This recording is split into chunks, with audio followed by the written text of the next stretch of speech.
Notre invitée ce soir dans Bonsoir Lyon, c'est Florence Lapica. Bonsoir, merci d'être avec nous en direct sur BFM Lyon. Ce soir, vous êtes médecin généraliste, présidente d'MG France en Auvergne-Rhône-Alpes. Alors, c'était jour de rentrée aujourd'hui pour les enfants. Beaucoup de parents également ont retrouvé cette semaine le chemin du travail.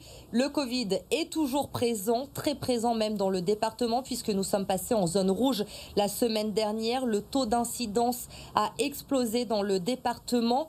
Ce n'est que le début, malheureusement. Florence Lapica, il faut s'attendre à voir encore ces chiffres augmenter dans les prochaines semaines. Bonjour. Oui, probablement que les chiffres vont continuer à augmenter. Donc, c'est à nous de dépister au maximum et d'organiser, isoler les patients qui seraient symptomatiques et qui seraient porteurs du virus et les cas contacts qui eux-mêmes peuvent être porteurs du virus. Quel constat faites-vous dans votre cabinet pour limiter la propagation? Quel constat vous faites dans votre cabinet? Vous remarquez que les cas sont plus nombreux en ce moment? Oui. Ils sont plus nombreux depuis la semaine dernière. Nous avons notamment des familles, parfois entières, qui peuvent être contaminées par le Covid. Donc c'est vrai que c'est un nombre de cas, sans aucun doute, qui augmente depuis là une dizaine de jours au cabinet. Un nombre de cas qui augmente, on le voit, hein, les chiffres publiés chaque semaine le démontrent. On voit tout de même, docteur, qu'une évolution sur les patients, ce sont les jeunes actuellement qui sont le plus touchés. Il y a très peu de formes graves. On parlait beaucoup de l'immunité collective. Du coup, c'est une bonne chose que les jeunes, finalement, soient touchés en cette rentrée par le Covid-19 ? Peut-être, en effet, que cela nous dirige au moins vers une immunité collective. Ce qui est aussi très différent de la période d'avant l'été, c'est qu'actuellement on dépiste beaucoup, donc les jeunes sont dépistés actuellement, alors qu'avant l'été on dépistait plutôt les personnes à risque. Maintenant, c'est toute personne symptomatique ou toute personne contact sera dépistée. C'est d'ailleurs toute cette évolution qu'il va falloir maintenant cadrer un petit peu, parce que le dépistage de masse gratuit, sans ordonnance, amène maintenant un embouteillage auprès des laboratoires. Et ça, c'est vrai que maintenant, ça nécessite une organisation avec nous sur le terrain, parce que les décisions qui amènent à un dépistage sans aucune organisation va amener maintenant à des embouteillages. Et on ne pourra plus gérer les patients symptomatiques et les envoyer au laboratoire. Ils ne peuvent plus faire les prélèvements comme ils le devraient. Alors justement, depuis hier, on l'a vu sur BFM Lyon, il y a notamment des zones de tests qui ont été mises en place sur les sorties de métro, notamment à Vèze, à Vénissieux. Plus de 1000 tests ont été effectués hier. Cette doctrine, docteur, tester, isoler, on nous la répète depuis plusieurs semaines. Mais est-ce qu'elle fonctionne bien selon vous? On le sait aujourd'hui, quand on se fait tester, il faut attendre entre 24 et 48 heures pour avoir les résultats. Et les gens qui vont se faire tester ne restent pas forcément isolés, rencontrent d'autres personnes en attendant les résultats de ces tests. Est-ce que la doctrine fonctionne bien? Non, probablement que ce dépistage de masse, sans aucune consultation au préalable, sans aucun conseil par un professionnel de santé, ne fonctionne pas bien, parce que, comme vous le dites, les patients n'ont pas les conseils nécessaires d'isolement, d'attendre le résultat. Lorsque moi je prescris un test, en attendant le résultat, ils ont un arrêt de travail en même temps, ils doivent rester à la maison, ils doivent s'isoler, et ensuite on s'occupe des cas contacts. Là, tout est fait dans tous les sens. Et en plus, les laboratoires n'ont plus de place pour dépister les cas qui seraient symptomatiques avec de la fièvre, etc. Selon vous, du coup, que faut-il faire? Les autorités sanitaires appellent à des tests de masse. Pour vous, ils devraient être peut-être un petit peu moins nombreux, mais mieux encadrés? Oui, il devrait être mieux encadré, d'autant que l'on va vers probablement encore plus de cas à dépister qui seraient symptomatiques, puisque en allant vers l'automne, il va y avoir des enfants qui vont avoir d'autres virus. Il va falloir faire le distinguo entre les autres virus et le Covid.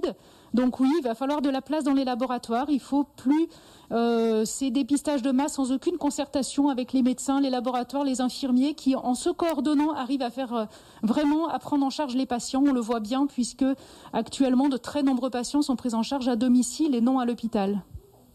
Un mot également avec vous ce soir sur ce virus qu'on découvre tous les jours, on en apprend tous les jours dessus.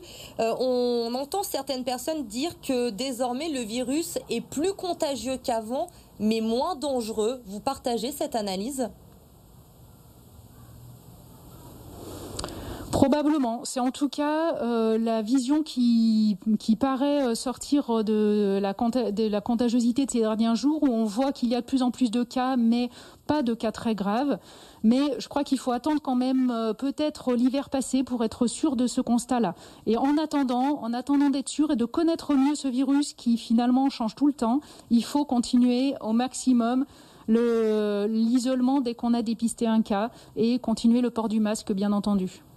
Le port du masque, justement, Florence Lapika, depuis ce matin 9h, il est obligatoire désormais dans toutes les rues à Lyon et à Villeurbanne. J'imagine que vous approuvez cette décision prise par le préfet hier.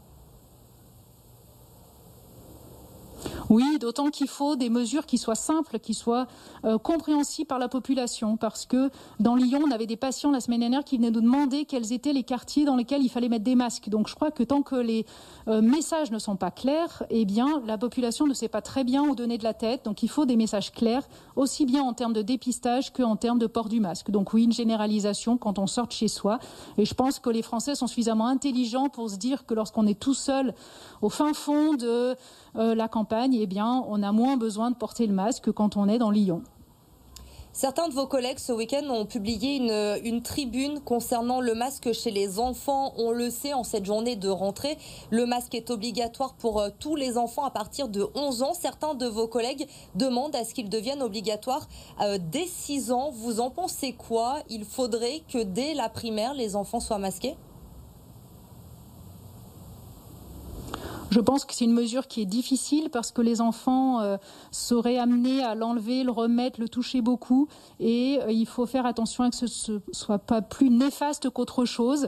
Je crois que les mesures barrières sont très importantes. Les enfants ont pris l'habitude de beaucoup se laver les mains. Et déjà ça, c'est à mon avis très important.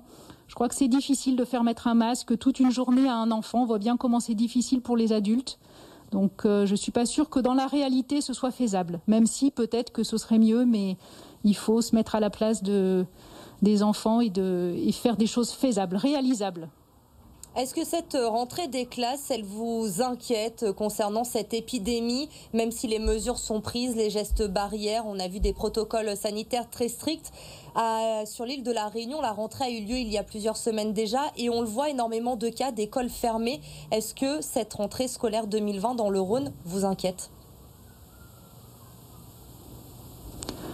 Je crois qu'il faut prendre un maximum de mesures, mais elle devait avoir lieu et elle doit avoir lieu pour l'ensemble des enfants. Ils sont très contents d'aller à l'école. Je crois qu'ils avaient besoin de sortir de chez eux. On voit qu'il y a aussi beaucoup d'effets néfastes au fait que les enfants n'aillent pas à l'école. Donc oui, je crois qu'il faut reprendre une vie la plus normale possible avec des masques, mais reprendre les activités du quotidien. Ça me paraît indispensable.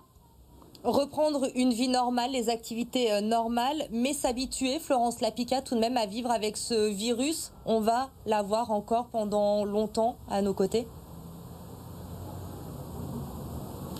Oui, je crois qu'il faut au moins attendre de passer l'hiver avec le masque et avec des mesures d'hygiène maximum. Et puis, on en saura du coup un peu plus sur la contagiosité et sur les risques, notamment pour les plus fragiles, les personnes âgées et les patients immunodéprimés.